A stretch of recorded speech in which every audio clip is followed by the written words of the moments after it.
The morning sunlight filtered through newly planted cherry blossoms, casting dappled shadows across my lawn. I stood on my porch, coffee in hand, surveying what had become my personal sanctuary. 3 years of backbreaking work had transformed this once barren yard into a verdant paradise. Every weekend spent digging, planting, and nurturing had been worth it. The perennial borders exploded with color, while the Japanese maple stood as a living sculpture at the garden center. Our neighborhood, Oak Ridge Estates, had seemed perfect when my husband and I purchased the property. The streets were quiet and lined with mature trees. Neighbors offered friendly waves as they walked their dogs. The HOA fees seemed reasonable for the amenities provided. A community pool, well-maintained common areas, and the promise of property value protection made the monthly dues palatable. The Housing Association guidelines appeared straightforward during our initial review. My first real encounter with the Oak Ridge Estates Homeowners Association came 3 months after we moved in. A crisp white envelope bearing the association logo appeared in our mailbox. Inside was a printed notice about our mailbox color. According to the letter, the shade of black we had painted it was not the approved Oak Ridge onyx, but rather a non-regulation charcoal. The distinction seemed absurd, but I purchased the correct paint and made the change. That was my introduction to Karen Wilcox. She had been HOA president for 15 consecutive years, a reign maintained through equal parts intimidation and bureaucratic manipulation. I first met her in person when she appeared at my front gate one Saturday morning, clipboard in hand, measuring tape dangling from her wrist. Her floral cardigan and pearl earrings created a grandmotherly appearance that belied her true nature. "Good morning," she said with a smile that never reached her eyes. "Just doing the monthly inspection. Your grass appears to be 2 inches over regulation height." I watched in disbelief as she knelt down and actually measured my lawn with a ruler. Her meticulous recording of this grievous violation on her clipboard would have been comical if not for the official warning that appeared in my mailbox the following day. The incidents multiplied. A notice about my garden hose being visible from the street, a warning about unauthorized wind chimes, a formal letter regarding the color temperature of our porch light being unnecessarily warm-toned, creating inconsistent neighborhood aesthetics. Each communication carried the same underlying message: conform or face consequences. My attempts at reasonable discussion proved futile. I attended an HOA meeting, raised concerns about the subjective nature of some rules, and suggested a more collaborative approach. Karen smiled coldly and directed me to specific bylaw paragraphs. The other board members avoided eye contact, clearly unwilling to challenge her authority. I left frustrated but determined to maintain cordial relations. The situation shifted from annoying to concerning during her daughter's engagement party at the community clubhouse. I noticed Karen walking the perimeter of my property, her steps deliberately measured, her eyes calculating. She paused by my prize hydrangeas, made notes on her ever-present clipboard, and smiled in a way that sent a chill through me despite the warm spring day. "Beautiful yard you have here," she remarked when she saw me watching. "Exactly the kind of showcase property that makes Oak Ridge so special." Her tone carried an undertone I could not quite identify, but that made my stomach tighten with foreboding. Only later would I understand that she had been measuring my lawn not for violations, but for something far more presumptuous. That evening, as I deadheaded roses and pulled errant weeds, I could not shake the feeling that my carefully cultivated paradise was being assessed for purposes beyond mere regulatory compliance. The look in Karen's eyes had held something possessive, evaluating my property not as mine, but as a resource to be utilized.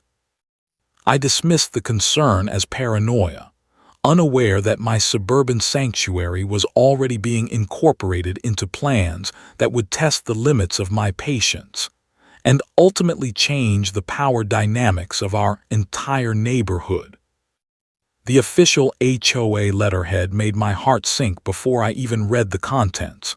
The envelope was thicker than usual, suggesting this was more than a standard violation notice. Sitting at my kitchen table, I sliced it open with mounting dread. The letter inside was typed in the same impersonal font as all HOA communications, but its content was anything but standard.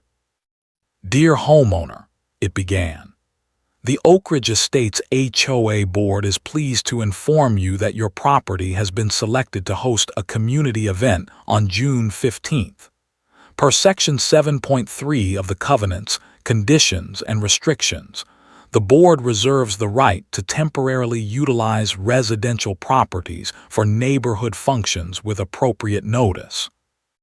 Please make any necessary preparations to ensure your lawn and exterior areas are available on this date from 7:00 a.m. to 10:00 p.m. I read the paragraph 3 times, convinced I had misunderstood.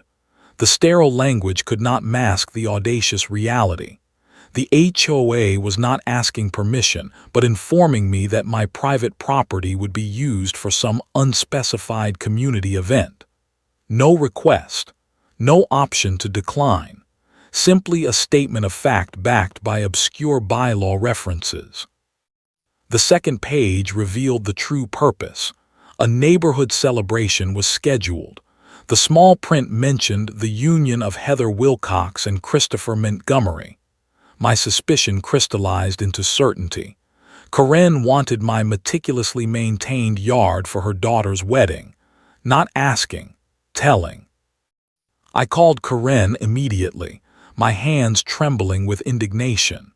She answered on the 4th ring, her voice carrying that artificial pleasantness that had become so familiar.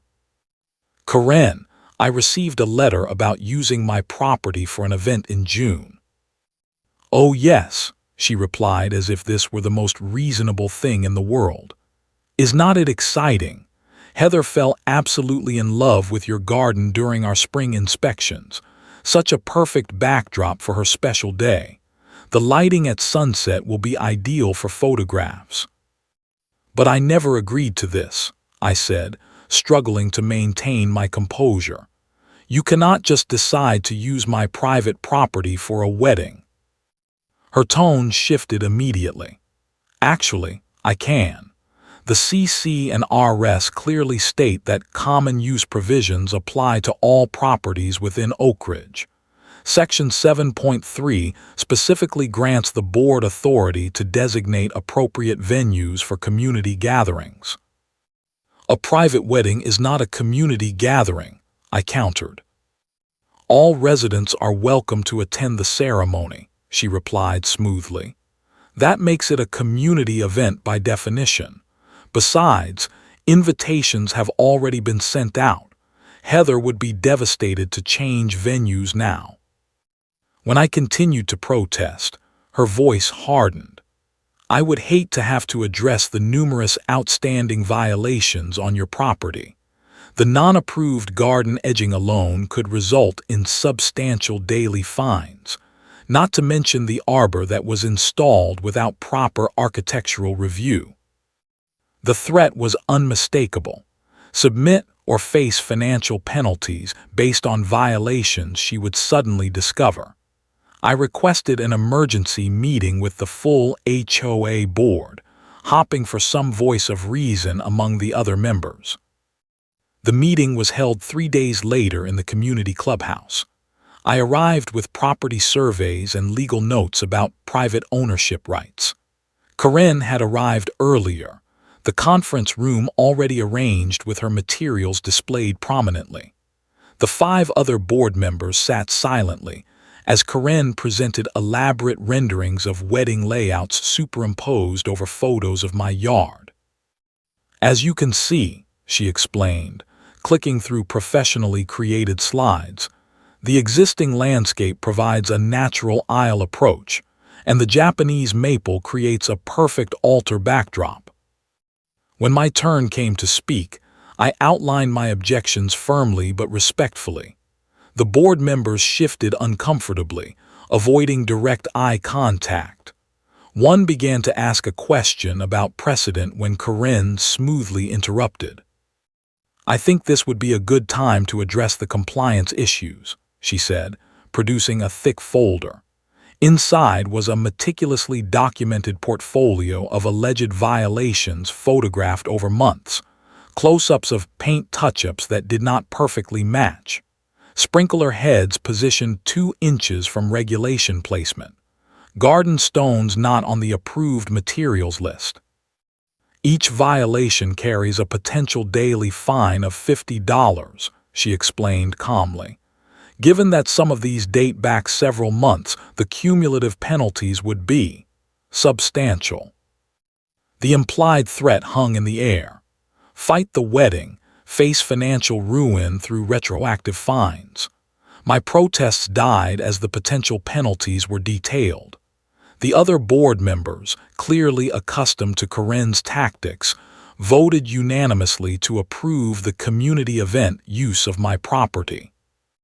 I signed the agreement with trembling hands, fury building behind my pleasant facade. The document granted them access for preparations beginning 2 weeks before the event. Karen smiled triumphantly as she filed the paperwork, already discussing flower delivery schedules with another board member. That night sleep eluded me as I stared at my ceiling, the injustice burning in my mind. Acquiescence was expected. Compliance was assumed. But in the darkness of my bedroom, alternative possibilities began to form. If Karen Wilcox believed she could simply commandeer my property without consequences, she had fundamentally misjudged my character. There must be a way to reclaim what was rightfully mine without directly challenging her authority. The question was how. 3 weeks before the wedding, the invasion began. I returned home from work to find strangers walking freely through my garden. Men in work clothes were measuring and marking areas with small, colored flags. A woman with a tablet directed their movements, consulting a digital layout that I had never seen nor approved. "Excuse me," I called out, hurrying across my lawn. "What exactly is happening here?" The woman turned, professional smile firmly in place. "You must be the homeowner. I am Diane Lewis, the wedding coordinator. We are just marking the initial layout for the tents and ceremony space." "No one informed me you would be here today," I said. She blinked, momentarily confused. "Mrs. Wilcox approved everything. We have full access rights beginning today, according to the paperwork." "Mrs. Wilcox does not own this property," I replied, feeling my temperature rise. "I do."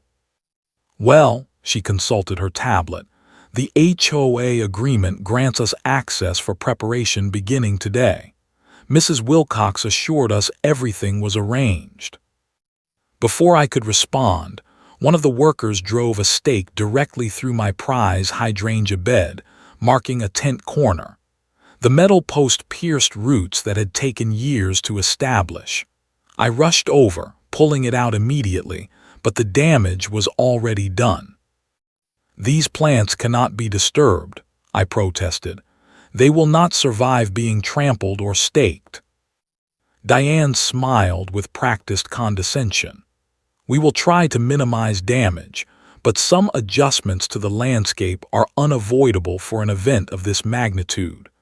Mrs. Wilcox suggested we could always replant anything that does not survive." Daily incursions followed. Each morning brought new people with new demands: measuring, marking, photographing. Karen supervised occasionally from the sidelines, clipboard in hand, smile triumphant as workers transformed my personal sanctuary into a wedding venue without regard for my property or privacy. The caterers needed a staging area and decided my garden shed was perfect. "You will need to clear these shelves," the catering manager informed me, pointing to years of carefully organized garden supplies. "We require this space for food preparation." The string quartet required shade for their instruments. "The Japanese maple will need trimming," Karen announced one afternoon, appearing unannounced in my backyard.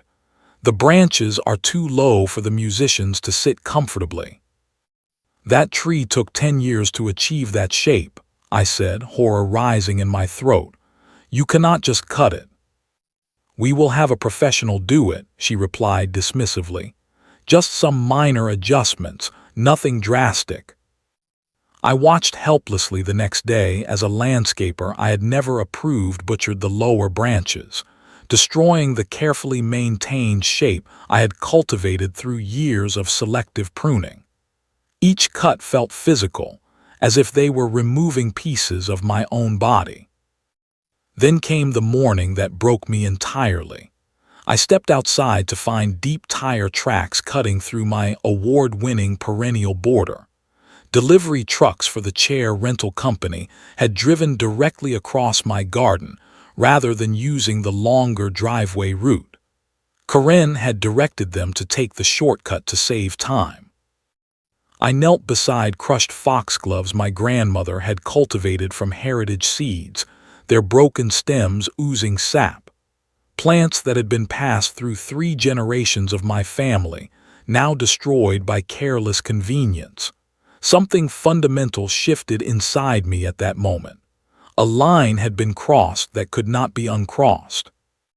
That evening, still seething, I began reviewing the wedding permits Karen had submitted to the county. Through a former colleague in the records department, I obtained copies of all the official documentation. What I discovered transformed my simmering anger into cold, clear purpose. Karen had listed my property as family-owned venue on the permits, avoiding commercial venue licensing requirements and fees. More disturbing, she had collected site fees from vendors for access to the property. Caterers, florists, the rental company, all had paid for the privilege of working at this exclusive location. None of those fees had been disclosed to me or the HOA board. Karen was literally profiting from the appropriation of my property. The deception crystallized my resolve. This was not merely about inconvenience or damaged plants. This was calculated exploitation. As I sat at my kitchen table, surrounded by permit documents and vendor receipts, a clarity emerged from the chaos of emotions. This was no longer about accommodation or keeping neighborhood peace. This was about justice, about boundaries, about showing Karen Wilcox that actions have consequences. I looked out my window at the trampled garden, the mutilated maple, the stakes and markers transforming my sanctuary into someone else's vision. 3 years of careful cultivation devastated in 3 weeks of entitlement. My property had become collateral damage in Karen's quest for the perfect wedding backdrop, and I had been expected to sacrifice it willingly on the altar of HOA compliance. "No more," I whispered to my empty kitchen. The time for polite acquiescence had passed. I needed a strategy, a response that would be both legally unassailable and devastatingly effective. This was war, and I needed the perfect weapon, something that could not be countered with HOA bylaws or threats of fines. Something that would teach a lesson that would resonate far beyond June 15th. Revenge requires precision. I recognized this as I began methodically researching my options. Each evening after work, I dedicated hours to finding a solution that could not be traced back as deliberate sabotage, yet would effectively render my yard unusable for a wedding. The strategy needed to be legally bulletproof while being devastatingly effective. My first consideration was chemical lawn treatments. A perfectly timed application of fertilizer with its accompanying smell might discourage an outdoor gathering, but the timing would be too suspicious, and Karen could potentially force me to reschedule such maintenance. Additionally, I had no desire to damage my own lawn with harsh chemicals simply to make a point. Sprinkler system malfunctions seemed promising initially. A sudden soaking of wedding guests had comedic appeal.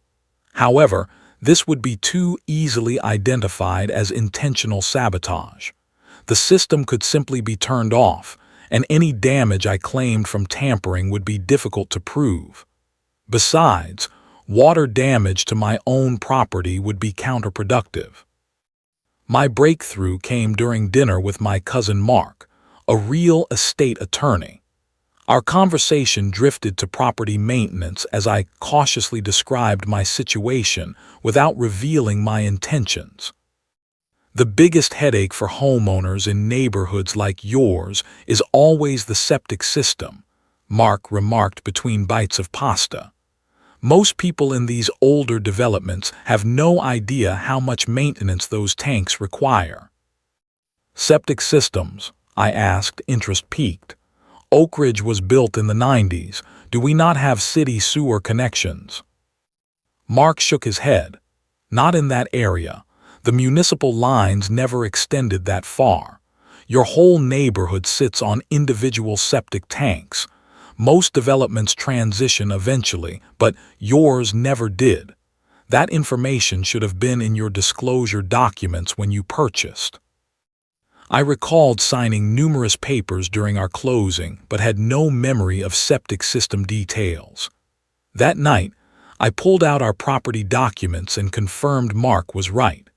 Our home, along with every other house in Oak Ridge Estates, operated on an individual septic system.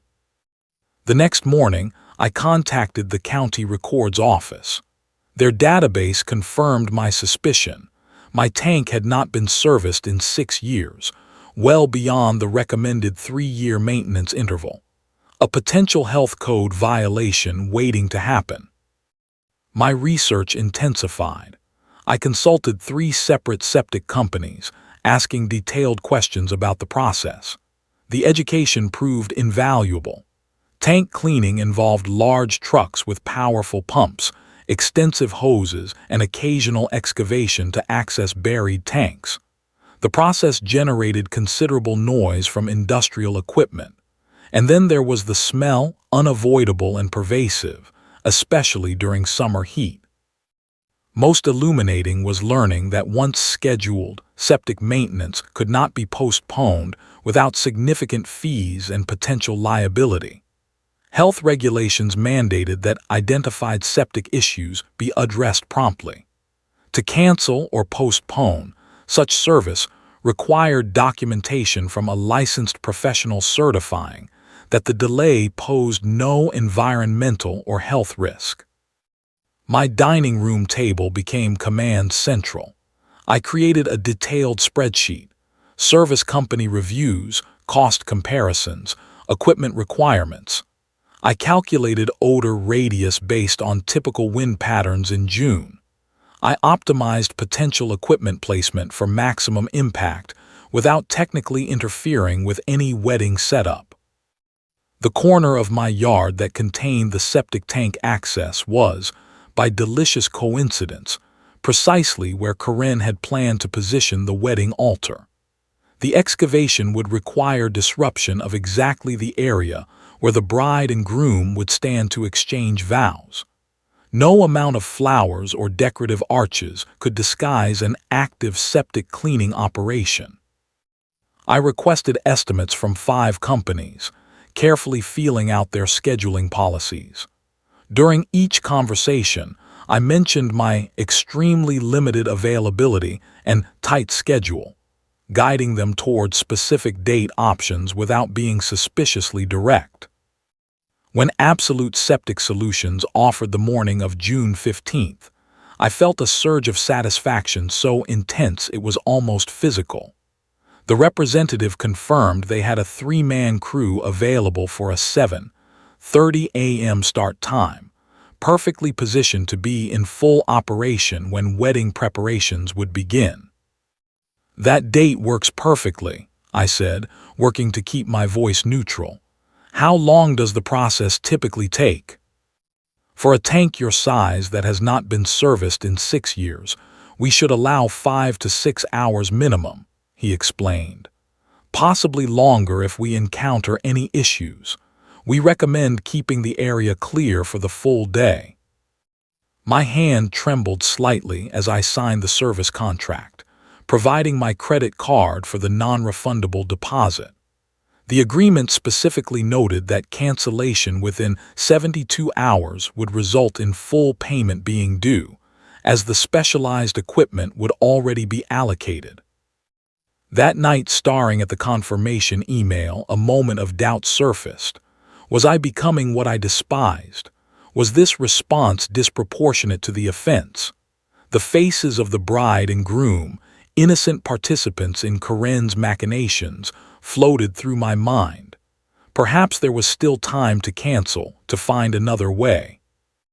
Then I remembered the crushed foxgloves, generations of family history destroyed under careless tires.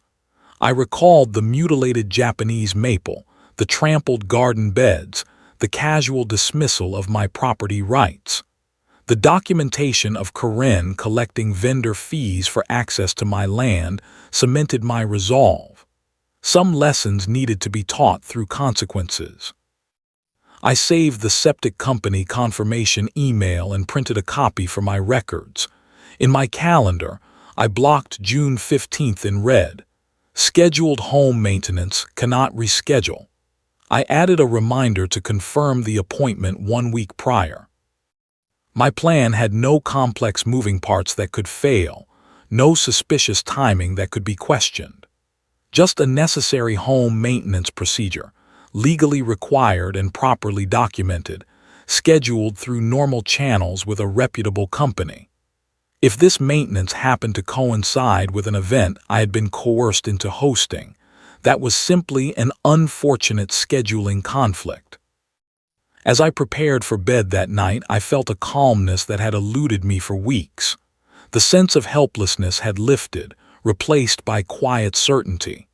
Karen Wilcox had presumed that her authority extended without limit, that compliance was the only option. June 15th would teach her otherwise. The countdown had begun. Dawn broke with unusual clarity on June 15th. The sky displayed that particular shade of morning blue that promised perfect weather, the kind wedding planners dream about. I rose early, feeling strangely calm despite knowing what the day would bring. From my kitchen window, I watched dew glisten on the lawn that would soon become a battleground of competing purposes. I brewed coffee methodically, taking comfort in the familiar ritual. The countdown clock in my mind ticked steadily. The septic truck would arrive in exactly 90 minutes. Wedding decorators would appear shortly after to begin transforming my yard into a ceremony space. Two immovable forces were scheduled to collide, and I alone knew what was coming. At precisely 7:25 a.m., the distant rumble of a diesel engine broke the morning quiet. The Absolute Septic Solutions truck turned onto our street, its size impressive against the backdrop of suburban homes. It pulled to a stop in front of my house, the company logo emblazoned on its side in unmistakable blue and white.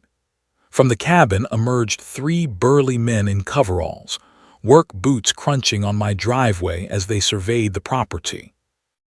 I stepped outside to greet them, thermos in hand. "Good morning, thank you for coming on time."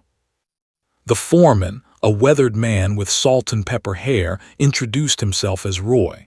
"Always aim to start early in summer. Heat makes our job much more noticeable if you catch my meaning." He gestured toward my yard. "Now, according to our records, your tank access should be located approximately 20 feet from the south corner of your house.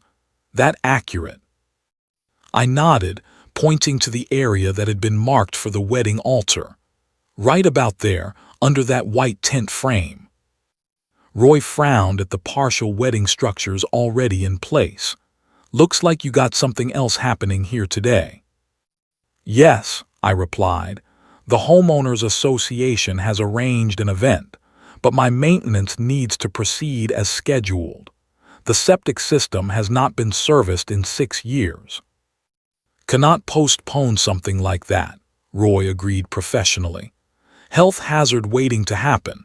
We will work around whatever we can, but that tank needs attention today. His crew began unloading equipment, industrial hoses, excavation tools, portable pumps.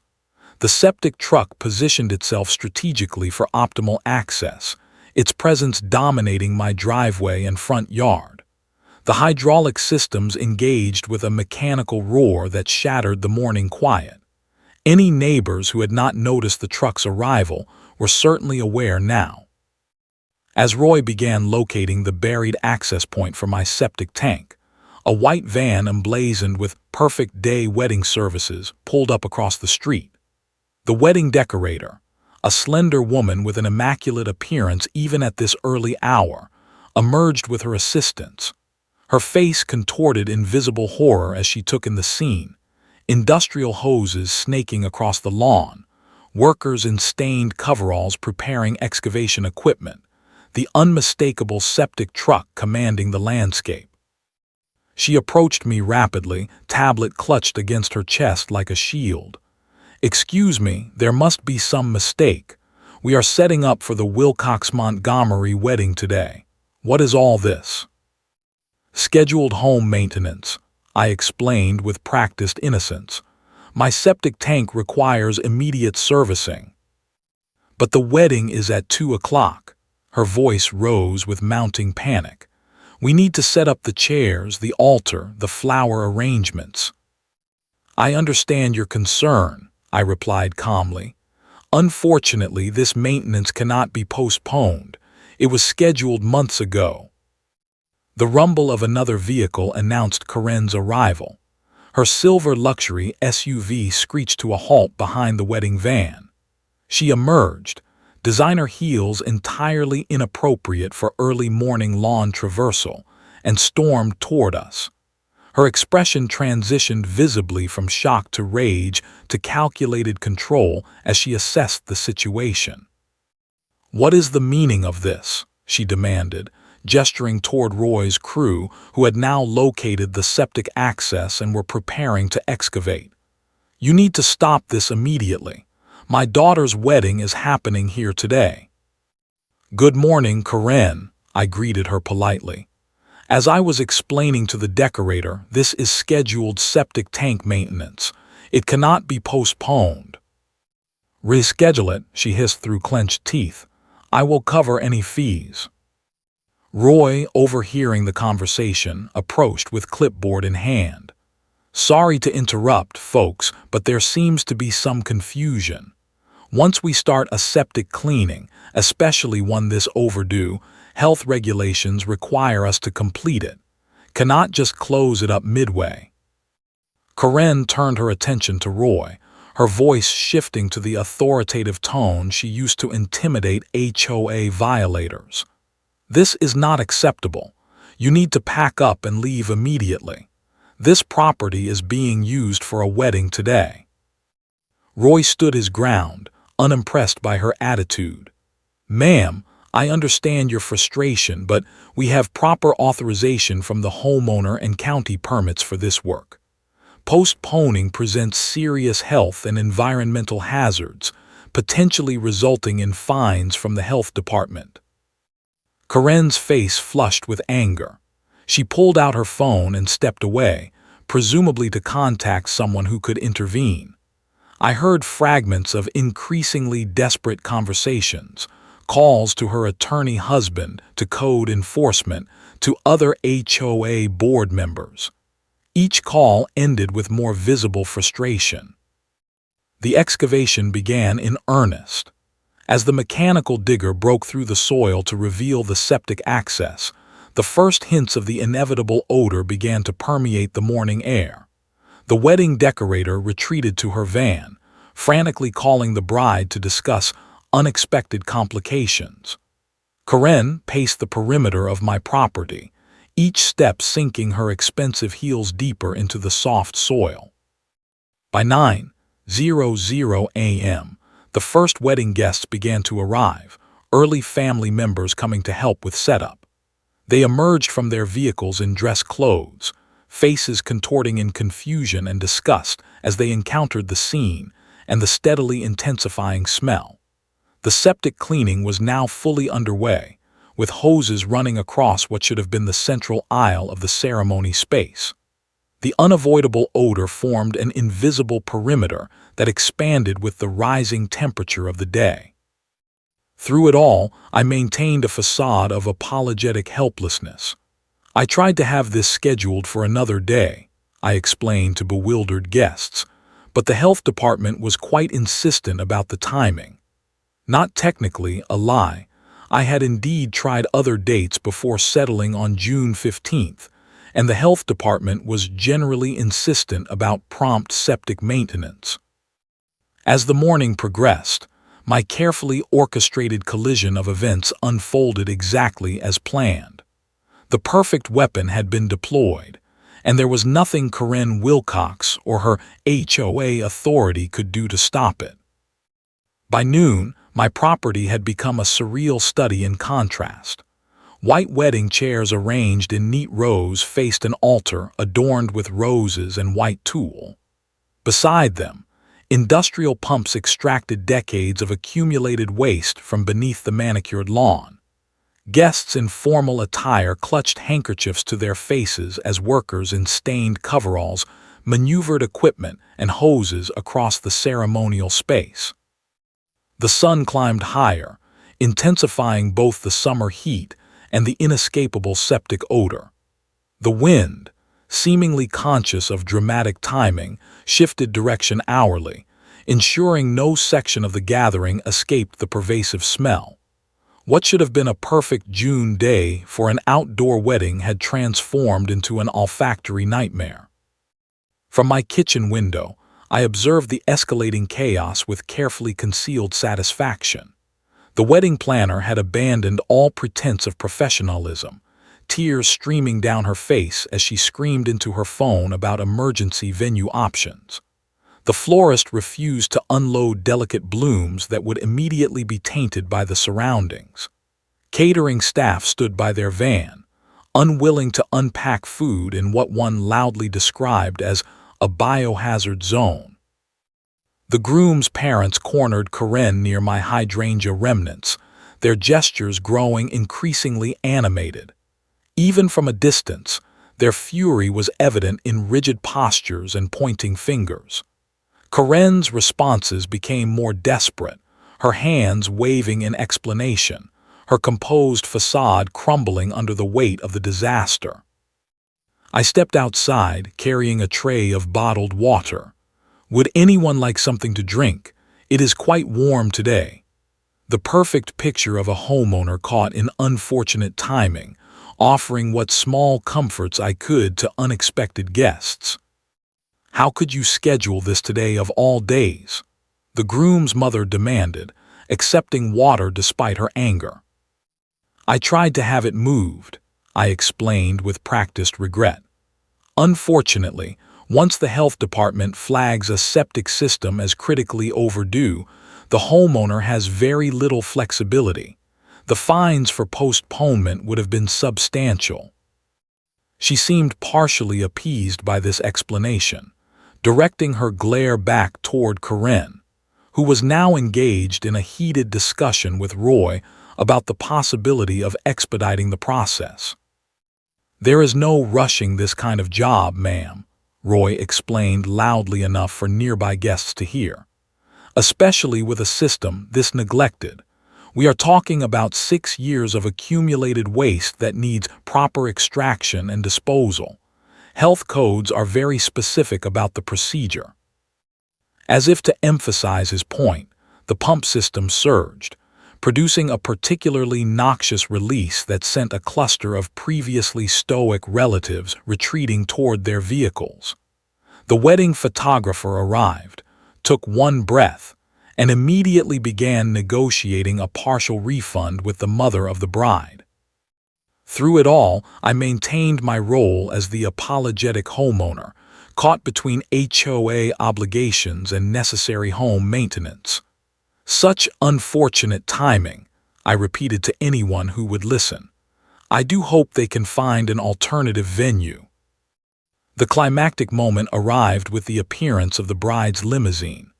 The sleek white vehicle stopped short at the curb, clearly visible from my vantage point on the porch.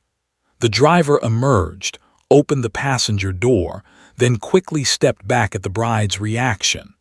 Heather Wilcox, resplendent in white satin and lace, took one step from the vehicle before freezing in horror. From within the limousine, she surveyed what should have been her dream wedding. The perfect garden setting now dominated by industrial equipment. The carefully planned ceremony space, rendered unusable by both physical obstacles and overwhelming stench. Her expression as she took in the scene, her special day collapsing beneath portable pumps and excavation equipment, momentarily pierced my satisfaction with a needle of guilt. That guilt evaporated instantly as Karen revealed her true nature. Seeing her daughter's distress, something snapped within the HOA president. She stormed across my lawn toward me, her designer outfit now stained with sweat and dirt, her carefully styled hair wilting in the heat and humidity. "You did this on purpose," she screeched, all pretense of civility abandoned. "You deliberately scheduled this to ruin everything." "I scheduled necessary home maintenance within my rights as a homeowner," I replied calmly. "The timing is unfortunate, but the work cannot be postponed once begun." "I will sue you for every penny you have." She jabbed a manicured finger toward my chest. "Breach of contract, deliberate sabotage. The HOA agreement clearly stated." "The HOA agreement stated you could use my property," I interrupted. "It said nothing about me postponing essential home maintenance." I held her gaze steadily. "Perhaps you should have asked permission before promising my property to others." Her face contorted with rage. "You never deserved this yard anyway. Do you know how many violations I could have cited? How many fines I could have imposed? I was being generous letting you keep those non-regulation plants." Several neighbors who had emerged to watch the spectacle exchanged glances at this admission. Karen, oblivious in her fury, continued her tirade about the money wasted, the deposits lost, and her daughter's special day ruined. When she lunged for the septic company's paperwork, attempting to find some loophole or evidence of my deception, several neighbors physically intervened. The facade cracked entirely as she screamed about her authority, about compliance requirements, about how the entire neighborhood existed under rules that apparently applied to everyone except her family. By early afternoon, the bride's limousine departed without Heather ever having set foot on my property. Emergency calls had secured the community clubhouse as an alternative venue, though many guests had already departed, unwilling to remain in proximity to the ongoing septic maintenance. Karen was escorted to her vehicle by her visibly embarrassed husband, her makeup streaked with tears of rage, her threats of retribution echoing across the neighborhood. As the septic crew continued their work, unperturbed by the drama surrounding them, I sat on my porch swing, sipping lemonade with a sense of justice served. Sometimes the most effective lessons came wrapped in the most unpleasant packages.